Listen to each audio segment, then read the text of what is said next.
Hello everyone. आज का जो चैप्टर है 10 वो है टैक्स इनवॉइस, डेबिट नोट और क्रेडिट नोट। ये सारे रिवीजन ऑडियोज जो हैं वो नवंबर 24 एंड ऑनवर्ड्स जो भी सीए फाइनल के एग्जाम है उसके लिए सूटेबल होंगे। सेक्शन 31 है tax invoice. Tax invoice for taxable supply of goods और सर्विसेज ऑफ बोथ के लिए इशू करते हैं। बिल ऑफ सप्लाई क्या होता है? एग्जाम सप्लाई या फिर पेइंग कंपोजिशन टैक्स के लिए। फिर रिवाइज टैक्स इनवॉइस हम लोग को कब इशू करना पड़ता है?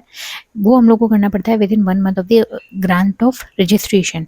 तो वो किस लिए करना पड़ता है?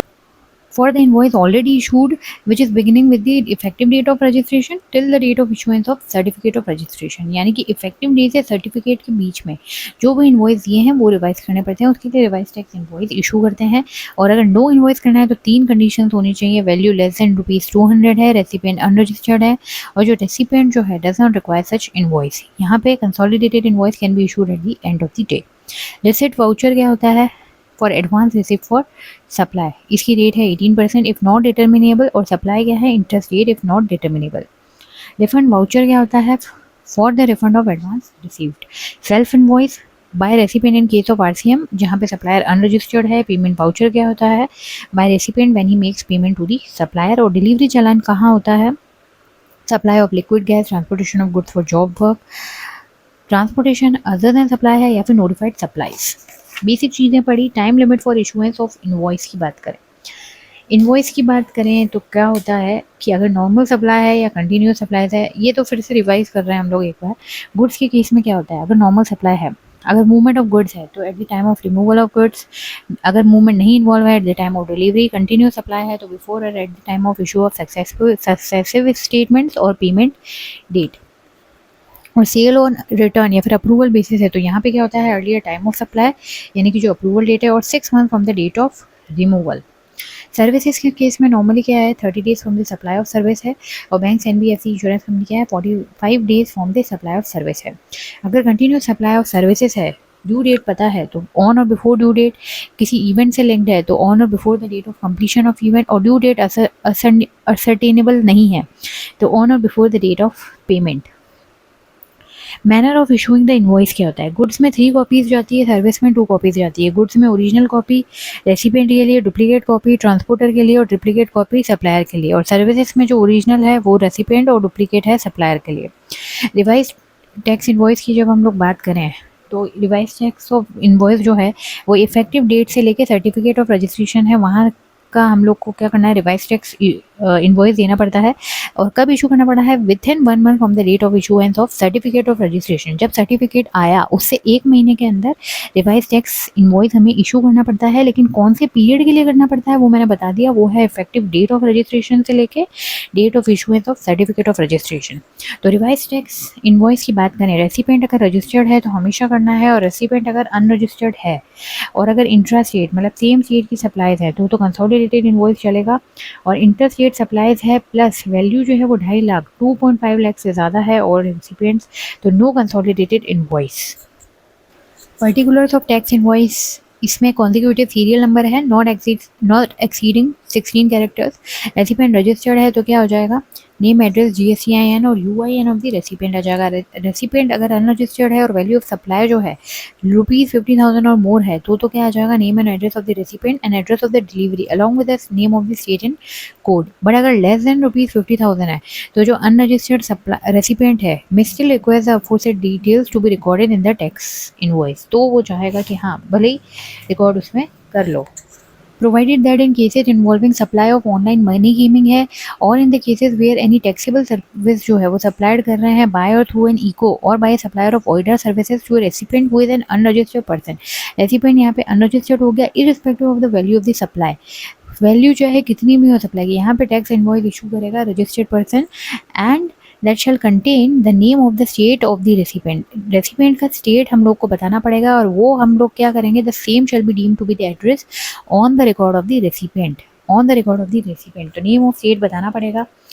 Quantity in case of goods हमें बतानी पड़ेगी एंड यूनिक और यूनिट और unique quantity code thereof. Total value of the supply of goods and services of both. ये सारी चीज़ें हम बात कर रहे हैं कि टैक्स इनवॉइस के पर्टिकुलर्स क्या होते हैं। टोटल सप्लाई बताना पड़ेगा, टैक्सेबल सप्लाई भी बताना पड़ेगा, टेकिंग इनटू अकाउंट डिस्काउंट और abatement if any.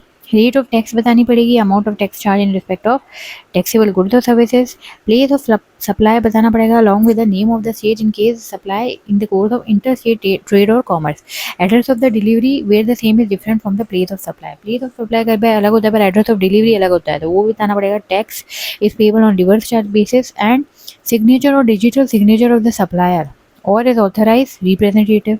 Quick reference code QR code देना पड़ेगा having embedded invoice reference number IRN in case the invoice has been issued in the manner as per 48(4). फिर है HSN code. क्या होता है HSN code? क्या है? Code which is use to identify the goods and services. उनको हम लोग क्या करते हैं? आइडेंटिफाई करते हैं। जनरली ये होता है 8 डिजिट कोड। लेकिन अगर हमारा जो टर्नओवर है इन द प्रीसीडिंग फाइनेंशियल ईयर अगर वो मोर देन 5 करोड़ है, मोर देन 5 करोड़ है, मतलब 5 करोड़ से ज़्यादा है, तो हमें 6 डिजिट्स का जो है वो हमें क्या करना पड़ेगा? शो करना पड़ेगा number of digits to mention on the invoice of the HSN code. तो कितने डिजिट्स बताएंगे? 5 करोड़ से ज़्यादा है तो ऑफकोर्स 6 डिजिट्स बनाएंगे, भले ही वो B2B हो या B2C हो। लेकिन 5 करोड़ या उससे लेस है तो B2B जो है वहाँ 4 डिजिट बताएंगे और B2C में हमारा क्या है? ऑप्शन है कि आप 4 डिजिट बताओ या फिर भले ही मत बताओ। ई इनवॉइसिंग के लिए क्या है? रूल 48(4) है जो कि अप्लाई टू रजिस्टर्ड पर्सन जिनका टर्नओवर क्या है? एक्सीडिंग ₹5 करोड़ है and which is making supplies to registered person की बात हो रही है। तो रजिस्टर्ड पर्सन को सप्लाई करिए और रजिस्टर्ड पर्सन जिसका टर्नओवर 5 करोड़ से ज़्यादा हो गया in the preceding financial year. So the person who are exempted from provisions of e invoicing in spite अगर उनका टर्नओवर मोर देन 5 करोड़ है तो उनको डिक्लेरेशन भी देना पड़ेगा। उनको ये डिक्लेरेशन देना पड़ेगा कि दैट वी डिक्लेयर दैट दो आर aggregate turnover जो है preceding financial year में that is more than the aggregate turnover which is notified that is 5 crore but we are not required to prepare an invoice in terms of the provision of the said rule। तो ये जो provision है ई invoicing का वो applicable नहीं है special economic zone unit, तो SEZ unit पे एप्लीकेबल नहीं है, नॉट SEZ डेवलपर, मतलब डेवलपर पे है। Insurer, banking company, financial institution including NBFC, goods transport agency, passenger transport service supplier and supplier of services by way of admission और exhibition of cinematograph films in multiplex screen, government department और a local authority. IRN required on invoice or other document in respect of the supply of goods and services or both to registered person or for exports। तो IRN हमको require कर हर चीज़ पे होता ही है invoice reference number. ई invoicing क्या है? ई invoicing digital invoice है for goods and services which is provided by the supplier for B2B transaction और जिसका टर्नओवर 5 करोड़ से ज़्यादा है एंड ई इनवॉइस जो है वो जनरेट कर देते हैं at the government GST portal. तो गवर्नमेंट ये क्यों कर रहा है? To avoid the tax evasion by fake invoice in many other ways. तो ये अर्लियर क्या था? E invoicing was mandatory on the business entities which were having turnover exceeding ₹500 crore. इतना ज़्यादा था, आप धीरे धीरे करके 5 करोड़ पे ले आए, मतलब कि सभी जनरली कवर हो ही जाएंगे। ऑब्टेनिंग IRN, तो इनवॉइस रेफरेंस नंबर क्या होता है? तो इनवॉइस जो है पहले तो ई इनवॉइसिंग से हम लोग जनरेट करेंगे और ये इनवॉइसेस जो हैं will be then reported to invoice registration portal IRP पे रिपोर्ट होंगे and on such reporting IRP जो है जो पोर्टल है वो जनरेट करेगा unique invoice reference number, digitally sign it करेंगे and return the e invoice to the supplier को वापस दे देंगे and a GST invoice will be valid only with a valid IRN। तो ई इनवॉइस भले ही आपने बढ़ा दिया लेकिन वो वैलिड IRN आएगा तभी वो क्या होगा? वैलिड होगा। IRN जो है वो 64 unit, IRN is unit 64 character hash. Documents क्या कवर होंगे ई इनवॉइस में? Invoice, debit note, credit note जो कि चैप्टर का नाम है, issued by the notified person to registered person B2B और for the purpose of exports, ये सब कवर होते हैं ई इनवॉइस में। तो एग्जाम्पशन किसको दिया जाएगा ई इनवॉइसिंग से? तो सेम यहाँ पे आ जाएगा वही SEZ units, insurer, banking company, financial institution, supplier of the passenger transportation service, GTA supplying services की बात हो रही है कि GTA सर्विसेज दे रहा है in relation to transport of good by road in a goods carriage, person supplying services by way of admission to experience of films in the multiplex screen. तो ये जो सारी है they are not required to issue the e invoice even if their turnover जो है वो 5 करोड़ से ज़्यादा है तो भी इनवॉइस की ज़रूरत नहीं है। तो सेज यूनिट्स का ही ध्यान रखना, सेज डेवलपर्स जो हैं वो एग्जाम नहीं होते हैं, तो अगर उनका टर्नओवर ज़्यादा हुआ तो ई इनवॉइस करना पड़ेंगे। तो ई इनवॉइस जनरली कौन सी सिचुएशंस में एप्लीकेबल होते हैं अब वो डिस्कस कर लेते हैं। Supply of goods and services जो है वो रजिस्टर्ड पर्सन को दे रहे हैं, तो B2B सप्लाईज में ई इनवॉइसिंग मैंडेटरी है। एक्सपोर्ट्स में नोटिफाइड पर्सन, B2C सप्लाईज जो है वो नोटिफाइड पर्सन यहाँ पे क्या है एप्लीकेबल नहीं है, क्योंकि B2C सप्लाई था। Invoice issued by the input service distributor, यहाँ पे भी नॉट एप्लीकेबल। फिर है supply made by notified person, tax on which is payable under reverse charge, तो यहाँ पे क्या है एप्लीकेबल हो जाएगा। Specified category of supplies are received by the notified person from unregistered person से रिसीव कर रहे हैं, तो रिवर्स चार्ज आ गया यहाँ पे। और थ्रू इम्पोर्ट ऑफ सर्विसेज यहाँ पे भी एप्लीकेबल नहीं है, और इम्पोर्ट ऑफ गुड्स के लिए बिल्स ऑफ एंट्री यहाँ पे भी एप्लीकेबल नहीं है। डायनामिक QR कोड क्या होता है, तो यह आता है B2C invoice issued by registered person जिसका aggregate turnover preceding financial year में एक्सीड करता है 500 रुपीज़ करोड़ से, ₹500 करोड़ से ज़्यादा अगर है टर्नओवर B2C इनवॉइस के लिए, वहाँ पे आता है to enable and encourage digital payment, तो where buyer can scan the dynamic QR code and then make payment on the mobile wallet directly.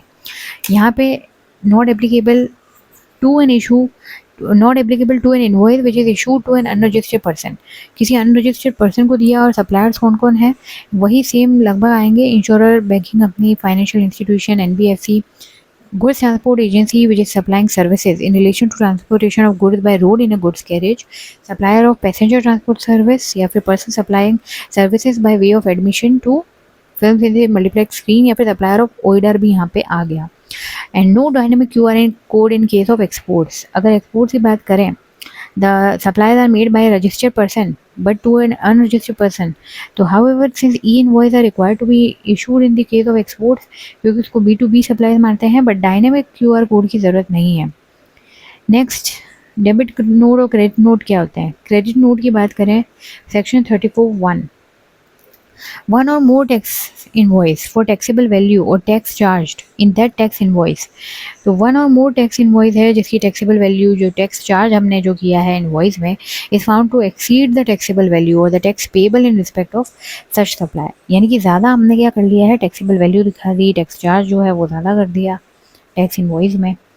Where the goods और where the goods supplied are return by the recipient, और where the goods और services supplied जो है are found to be deficient,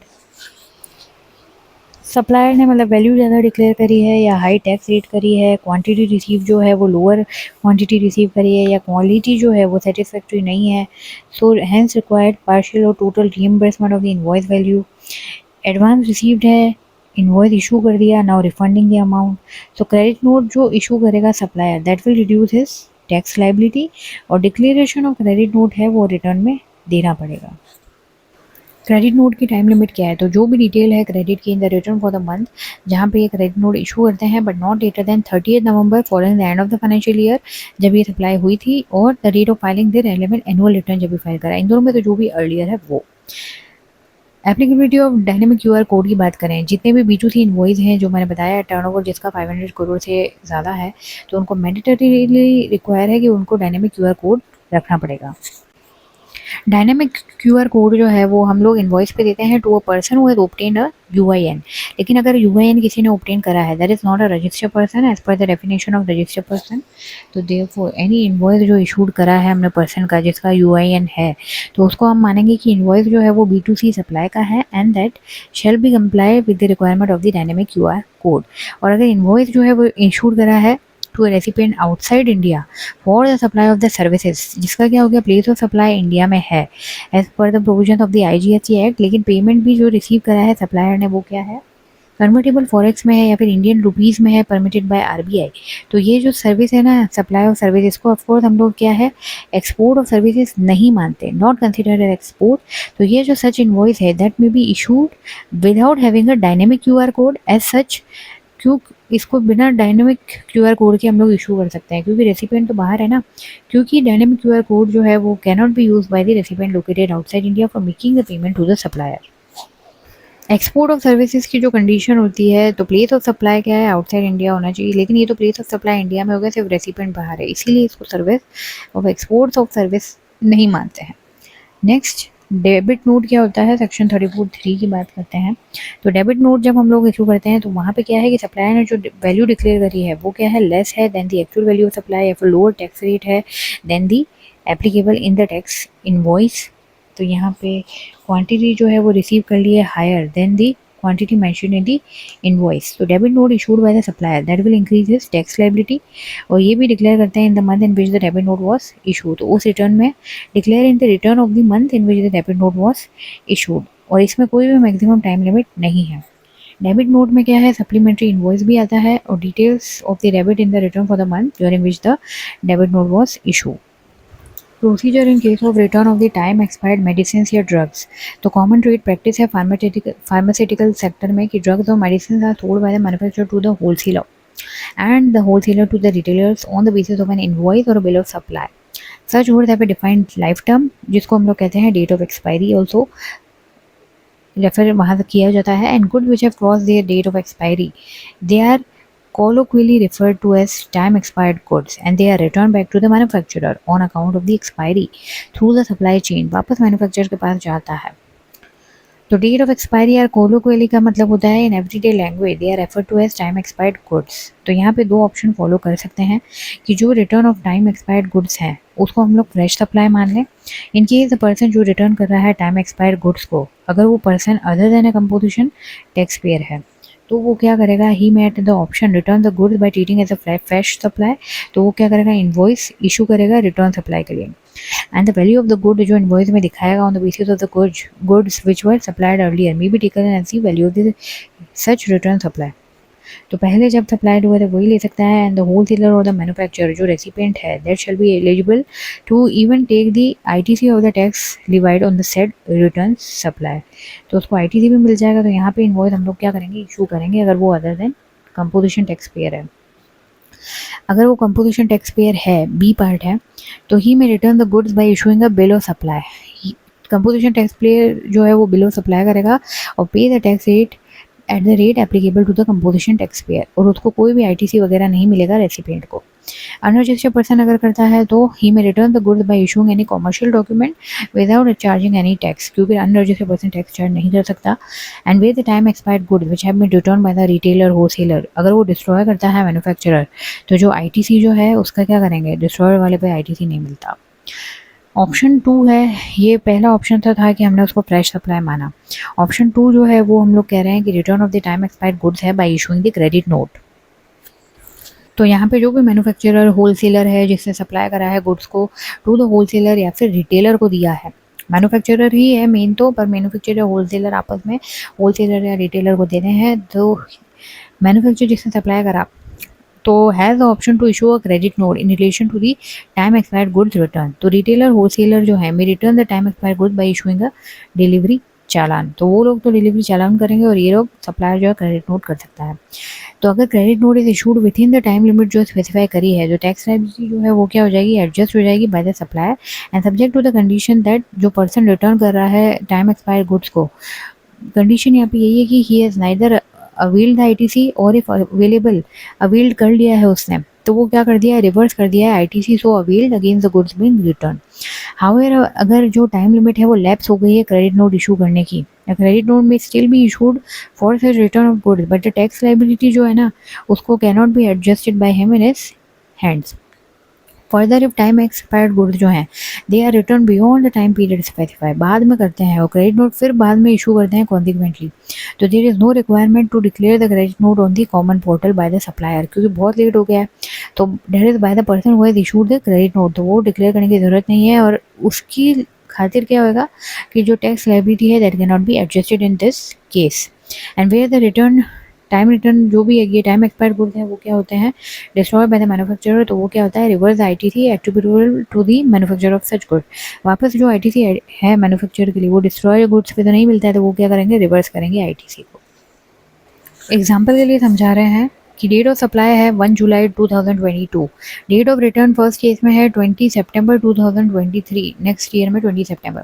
तो क्या है, credit note will be issued by the supplier that is the manufacturer wholesaler credit note issue कर सकता है. सब्सिक्वेंटली क्या है, tax liability can be adjusted by the supplier provided जो recipient है जो भी होलसेलर या रिटेलर है तो उससे नॉट अवेल द आईटीसी और if availed has reverse the ITC.